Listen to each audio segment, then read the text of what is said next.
ಒಂದು ಕಾಲದಲ್ಲಿ ಕಾಡಿನಲ್ಲಿ ಏಕಲವ್ಯ ಎನ್ನುವ ಒಬ್ಬ ಹುಡುಗ ಇದ್ದ. ಅವನು ಉತ್ತಮ ಬಿಲ್ಲುಗಾರ ಆಗಬೇಕು ಎಂದು ಬಹಳ ಬಯಸುತ್ತಿದ್ದ. ಅವನು ಧನುರ್ವಿದ್ಯೆ ಕಲಿಯಲು ಪ್ರಸಿದ್ಧ ಗುರುವಾದ ದ್ರೋಣಾಚಾರ್ಯರ ಬಳಿ ಹೋದ.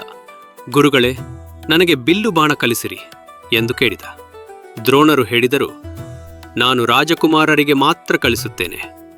ಏಕಲವ್ಯನು ದುಃಖಪಟ್ಟರೂ ಹಿಂಜರಿಯಲಿಲ್ಲ. ಅವನು ಅರಣ್ಯಕ್ಕೆ ಹೋಗಿ ಮಣ್ಣಿನಿಂದ ದ್ರೋಣಾಚಾರ್ಯರ ಮೂರ್ತಿ ಮಾಡಿದ.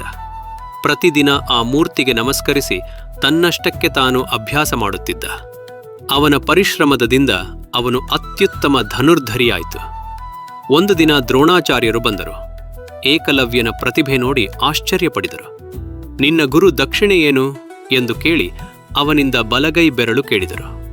ಏಕಲವ್ಯನು ಸಂಶಯವಿಲ್ಲದೆ ತನ್ನ ಬೆರಳನ್ನು ಕತ್ತರಿಸಿ ಸಮರ್ಪಿಸಿದ. ಹೀಗೆ ಏಕಲವ್ಯ ಪರಿಶ್ರಮ, ಗೌರವ ಮತ್ತು ಸಮರ್ಪಣೆಗಳ ಸಂಕೇತವಾಗಿ ಮರೆಯಲಾಗದ ವೀರನಾದ.